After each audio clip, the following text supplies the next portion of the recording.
दोस्तों आज हमारे साथ अतीकुल्ला शेख हैं और आप आए हैं बिहार से। कुछ 3-4 महीने पहले हमारे पास आए थे और आपकी समस्या ये थी कि आपने दोनों तरफ नीचे के दाढ़ों में ब्रिज लगवाए हुए थे। ब्रिज की जो तकनीक है उसमें एक दांत लगाने के लिए आसपास के और 2 दांत घिसे जाते हैं और घिस करके उनके ऊपर सपोर्ट ले करके और दांत फिक्स किया जाता है।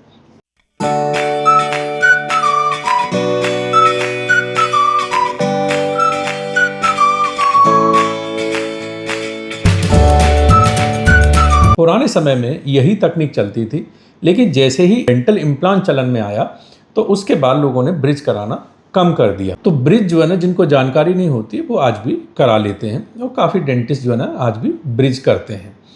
तो ब्रिज में ये होता है ना कि आसपास के दांतों को घिस दिया जाता है। कभी कभार ये होता है कि वो दांत कभी कभी तो सपोर्ट ठीक करते हैं, कभी कभी नहीं करते और फिर उस समय पछतावा होता है कि आसपास के दांत और दिक्कत कर रहे हैं, या ब्रिज जो है ना लोड नहीं लेता है क्योंकि उस दांत का लोड भी उन पर चला जाता है। एक और परेशानी लंबे समय में जाकर के होती है कि अक्सर वो दांत जो ना अंदर अंदर सड़ जाते हैं, खराब हो जाते हैं और फिर आपका ब्रिज चला जाता है। तो जो आपको एक इम्प्लांट लगवा के दांत लगवाना था, फिर वो 3 इम्प्लांट आपको लगवाने पड़ते हैं। प्लस क्या होता है कि ब्रिज के नीचे जो हड्डी है वो पिचकती रहती है। ब्रिज जो है ना आपका बोन लॉस और रिज लॉस नहीं रोक पाता, तो आपकी जो हड्डी है वो पिचकती रहती है और फिर बाद में जब आप इम्प्लांट के लिए सोचते हैं तो डॉक्टर बोलते हैं कि जी इसमें तो नीचे हड्डी आपकी बची नहीं, बहुत पिचकी हुई है, अब हड्डी बनानी पड़ेगी। तो ये समस्या जो है ना ब्रिज के साथ काफ़ी आती है। आपने ब्रिज लगवाया, कंफर्टेबल फील नहीं किया, तो आपने सोचा कि नहीं अभी इसको जा करके जो है ना डॉक्टर साहब को दिखाते हुए इम्प्लांट कराते हैं। हमारे पास आए तो अभी भी इनका एक तरफ ब्रिज लगा हुआ है और ये था कि चलो एक तरफ पहले लगा के देख लें इम्प्लांट के कैसा क्या स्थिति रहती है, तो फिर फ्यूचर में उस ब्रिज को भी रिप्लेस इम्प्लांट से करा दी जाए। तो ये अपने व्यूज़ बेहतर देंगे कि इम्प्लांट और ब्रिज दोनों की तकनीक में कैसा क्या फ़र्क रहा। इम्प्लांट फिर हमने इनका जो ब्रिज है वो हटाया और बीच में इम्प्लांट लगाया। अब परेशानी ये हो जाती है कि जब आप एक बार ब्रिज करवा लेते हो, आसपास के जो 2 दांत कट जाते हैं उन पर भी ताउम्र आपको फिर जो है ना कैप पहननी पड़ती है। तो यही इनके हुआ कि 2 कैप आसपास के दांतों में लगाई, बीच में इम्प्लांट लगाया, उस पर जो है दांत इनका अब फिक्स हो गया है। ऊपर भी इनके 2 दांत खराब हो गए थे, उनमें जो है ना इन्फेक्शन हो गया था, वो भी हटवा करके इस बार फिर इन्होंने ब्रिज का ऑप्शन नहीं लिया, इम्प्लांट का ऑप्शन लिया। तो इनके इम्प्लांट ऊपर के भी 2 दाढ़ों में किए, नीचे इम्प्लांट किया है और जो है जो दांत ब्रिज के द्वारा पहले ही काटे जा चुके थे उनके ऊपर कैप लगाई है। खाना खा लिया, चबा लिया और जो है ना जो दांत हैं इम्प्लांट वाले वो एकदम मजबूत लगे हैं। अगर मजबूती की बात करें, मुंह खोलेंगे तो ये इम्प्लांट वाले दांत हैं जिनके ऊपर हम मेटल के हैंडल से मार रहे हैं, मेटल के हैंडल से मार रहे हैं। बताओ जी, कोई दर्द हो रहा है ठोकने से? कोई दर्द नहीं होगा, एकदम मजबूत है जो इम्प्लांट की जो तकनीक है। क्योंकि डेंटल इम्प्लांट, जिन लोगों को नहीं पता है मैं बता दूं, ब्रिज का मैंने बता दिया। डेंटल इम्प्लांट एक स्क्रू जैसी संरचना होती है, जैसे आपकी दांत की जड़ होती है अंदर, उसी के रूप में एक टाइटेनियम की जड़ लगा दी जाती है। अलग अलग क्वालिटी, अलग अलग कॉस्ट की जड़ आती है और उसके ऊपर फिर दांत के रंग का दिखने वाला जो है ना कैप फिक्स कर दिया जाता है। कैप की भी क्वालिटी बहुत सारी होती है, अनगिनत किस मटेरियल से बना रहा है, किस टेक्निक से बना रहा है, तो इस पर डिपेंड करता है।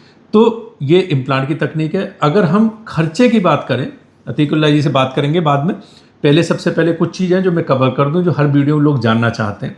पैसे कितने लगते हैं, तकलीफ़ कितनी होती है, मेंटेन क्या करना है, लाइफ कितनी है, तो ये सब चीज़ें जो है लोग जानना चाहते हैं। तो डेंटल इम्प्लांट की आज के समय में बात करें, 2025 का ये वीडियो है, क्योंकि लोग निरंतर हमारे वीडियो देखते रहते हैं। 350-400 वीडियो आज की डेट में भी हमारे यूट्यूब पर हैं। कुछ 10-10, 12-12 साल पुराने हैं, क्योंकि इम्प्लांट प्रैक्टिस करते हुए 22 साल हो गए हैं। कुछ 15-20 साल पुराने वीडियो भी हैं। तो वीडियो देखते रहते हैं तो उन्हें पता नहीं होता ये कब का वीडियो है, अचानक आ जाता है, 7 साल 10 साल पुराना आ जाता है, तो लोग उसमें कॉस्ट को लेकर के भ्रमित होते हैं। इसलिए बता दें कि अभी 2025 में अगर आप हिंदुस्तान में कहीं पे भी इम्प्लांट लगवा रहे हैं, 15, 18, 20 हज़ार रुपये से लेकर के आप 45-50 हज़ार रुपये तक के आप इम्प्लांट लगवा सकते हैं। अगर कैप लगवा रहे हैं, ऐसे 2-2, 4-4, 5-5 हज़ार रुपये के अंतर पर बहुत सारी वैरायटी आज उपलब्ध है, क्योंकि डेंटल इम्प्लांट की बहुत सारी डिज़ाइन, बहुत सारी कंपनी जो है उपलब्ध है। और इंडियन मार्केट बहुत बड़ा है, हम लोगों की जनसंख्या बहुत है, मरीज बहुत हैं, तो हर कंपनी लगभग आज जो बेहतरीन से बेहतर कंपनी और सस्ती से सस्ती कंपनी सब इंडियन मार्केट में आज हैं। प्लस एक ही कंपनी अलग अलग डिज़ाइन के इम्प्लांट बनाते हैं, तो इस वजह से कन्फ्यूज ज़्यादा ना हो, अच्छा डॉक्टर चुनें और उन पे छोड़ें और वो जैसा सलाह दें उसके हिसाब से अपना इम्प्लांट जो है कराएं। तो इम्प्लांट की कंपनी के हिसाब से बहुत ज़्यादा पीछे ना पड़े। दूसरा बात करते हैं कैप की। जो ऊपर कैप लगती है उसके भी बहुत सारे मटेरियल्स हैं। मेटासेरेमिक कैप है, कई सारी तरीके की होती हैं। DMLS आजकल कैप्स हैं। जरकोनिया कैप है। जरकोनिया में बहुत सारी क्वालिटी होती है। काफ़ी लोग कन्फ्यूज होते हैं, जरकोनिया की कैप इधर इतनी, इधर इतनी, इधर इतने की। जैसे एक लकड़ी बोल देते हैं कि लकड़ी कितने की, लोहा कितने का, इसी तरीके से मेटासेरेमिक कितने का और जरकोनिया कितने का। तो लकड़ी में भी बहुत सारी वैरायटी है, ये आपको फिर थोड़ा जानना पड़ेगा। टीक लकड़ी का अलग दाम होता है और जो है ना आप कहना चाहिए सागौन का अलग दाम होता है, और आपकी जो है ना और बनाने की प्रक्रिया अलग होती है, और जो है उससे फर्नीचर और आम की लकड़ी का अलग होता है। लकड़ी सब है, तो इसी तरीके से कंफ्यूज ना हो, अच्छा डॉक्टर चुने, उन पर छोड़ें।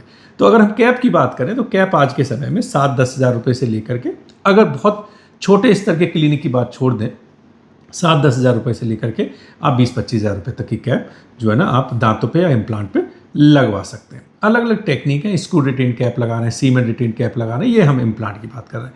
आपके बेहतरीन क्वालिटी वाली कैप स्क्रू रिटेन वाली कैप लगाई हैं, जिससे क्या है फ़ायदा स्क्रू रिटेन कैप का क्या है कि उन कैप्स को कभी भी कुछ भी अगर इम्प्लांट पे कुछ भी प्रॉब्लम है, कुछ दिक्कत है या किसी भी तरीके का, अगर अंदर स्क्रू जिससे कनेक्ट होते हैं, अगर वो स्क्रू चलते चलते खाते चबाते सालों तक कभी लूज हो जाता है, तो समझ लीजिए कि उसको जो है ना वेस्ट नहीं करना। कैप को एक स्क्रू छेद होता है, उसको खोला और कैप को जो है ना दोबारा से कस दिया। तो ये जो है ना फैसिलिटी रहती है स्क्रू रिटेन में। प्लस जो है ना इसकी स्टेबिलिटी बेहतर होती है, क्योंकि जो है ना ये बाहर बॉन्ड की जाती हैं और स्क्रू पे कनेक्टेड रहती हैं, तो इस वजह से इनकी स्टेबिलिटी बेटर होती है। प्लस ये मसूड़े के अंदर से आती हैं। कोई भी सीमेंट अंदर जो है ना मुंह के अंदर आपके जो है ना नहीं रहता है मसूड़े के अंदर, तो आगे इन्फेक्शन के चांसेस बहुत ही कम रहते हैं। सीमेंट वाली कैप में ज़्यादातर रहते हैं अगर हमने पीछे की दाढ़ों में लगवाई। तो कभी भी अगर पीछे की दाढ़ों पे इम्प्लांट करा रहे हैं और उनके ऊपर आप दांत लगवा रहे हैं तो स्क्रू रिटेन कैप लगवाएं। आगे के दांत लगा रहे हैं तो आप दोनों ऑप्शन ले सकते हैं, जो डॉक्टर आपको सजेस्ट करें। सीमेंट वाले भी कर सकते हैं और स्क्रू वाले। पीछे स्क्रू रिटेन की कैप लगवाएं, वही बेहतर होती है। तो खर्चे की हमने बात कर दी। अब बात करते हैं मेंटेनेंस की। मेंटेनेंस कुछ नहीं है, सिर्फ जैसे दांतों को ब्रश करते हैं उसी तरीके से इनको ब्रश करना और खाना चबाना। क्या क्या खा चबा सकते हैं? दाल, रोटी, सब्जी, सब, सलाद, नॉनवेज, चने, जो मर्जी आए खाइए। डिपेंड करता है आपने क्वालिटी कैसी ली है। आपको क्वालिटी प्रीमियम लेंगे तो हर चीज़ जो है खा चबा सकते हैं। कोई इसमें किसी तरीके के कोई बचा के नहीं चलना है कि ये इम्प्लांट वाला दांत है तो इसको ऐसे बचा के चलना है, कुछ भी खाइए। तो ये जो है ना इनका मजबूती है। लाइफ प्राकृतिक दांतों के बराबर है। कोई ऐसा नहीं होता कि 10 साल में ख़राब हो जाएंगे, 15 साल में ख़राब हो जाएंगे। जैसे हमारे नेचुरल दांत हैं तो हम एक्सीडेंट में या किसी तरीके से या इन्फेक्शन से 2 साल में भी ख़राब कर सकते हैं, पूरी ज़िंदगी में चला सकते हैं। तो ऐसे इनकी जो लाइफ है वो नेचुरल दांत की तरह, दोबारा जो दांत है वो नेचुरल दांत की तरह लग गए। अब इनको आप कितना लंबा चला सकते हो ये 3 चीज़ों पर डिपेंड करता है। आपकी मेंटेनेंस पर, आप कैसा क्वालिटी कराते हैं और कैसे डॉक्टर से कराते हैं। तो ये मैंने चीज़ें जो है ना वीडियो में कवर कर दी। अब अतिकुल्य जी पे आते हैं। बताइए जी, कैसा रहा एक्सपीरियंस? काफ़ी अच्छा रहा सर। जब पहले आए थे यहाँ पे तो काफ़ी हिचकिचाहट थी। हाँ, हम भी वीडियो देख के ही आए हैं यहाँ पे जी। हमारे जो ब्रिज लगवाए थे उसको 1 साल भी नहीं हुआ था और दर्द चालू हो गया था उसमें। उसके बाद से काफ़ी परेशानियाँ आई। उसके बाद सर से फिर बात हुई, ऑनलाइन वीडियोस देख के सर को हमने जो भी परेशानी थी वो बताई। सर ने बोला कि ठीक है आप आ जाइए यहाँ पे, जो भी होगा सजेशन यहाँ पे फिर आप जो भी है कैसा है वो यहाँ पे कर लेंगे। तो सर से मिले, सर ने इलाज किया, काफ़ी अच्छा लगा। अभी हम दूसरी बार यहाँ पे आए हैं, काम हमारा कंप्लीट हो गया है। अभी मैं महाराष्ट्र में काफ़ी अरसे से था। अच्छा। लेकिन अभी बिहार में शिफ्ट हो गया हूँ। ओके। मेरा बचपन पूरा जो है एजुकेशन वगैरह सब महाराष्ट्र से है। ओके। पर यहाँ पर महाराष्ट्र से भी बहुत पेशेंट आते हैं, नागपुर से, नासिक से, ठाणे से, मुंबई से, आपका जो है ना बहुत सारी, नांदेड़ एक जगह वहाँ से, बहुत पूना से बहुत लोग आते हैं। मतलब पूरा महाराष्ट्र से जो है ना काफ़ी पेशेंट आते हैं कराने के लिए।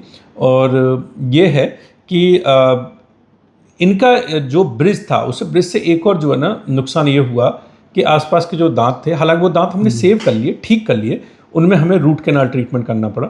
तो RCT करके फिर उनके ऊपर कैप लगानी पड़ी, क्योंकि दांत वो जो है ना बहुत सेंसिटिव और बहुत ख़राब हो गए थे। तो कभी कभार ये हद तक खराब हो जाते हैं ब्रिज से दांत कि वो दांत भी निकाल के फिर इम्प्लांट ही करने पड़ते हैं। बट हमें लगा कि हम दांतों को सेव कर सकते हैं, इनकी तकलीफ अगर ठीक हो जाती है तो पहले हमने रूट कैनाल ट्रीटमेंट ट्राई किया और वो सफल रहा, तो इनके जो 2 दांत हैं वो जो है बच गए और बीच में फिर हमने इम्प्लांट लगा दिया, तो उससे जो है ना काम अच्छा हो गया और वो जो दांत में जो प्राकृतिक दांत है वो इनके बचे रहे।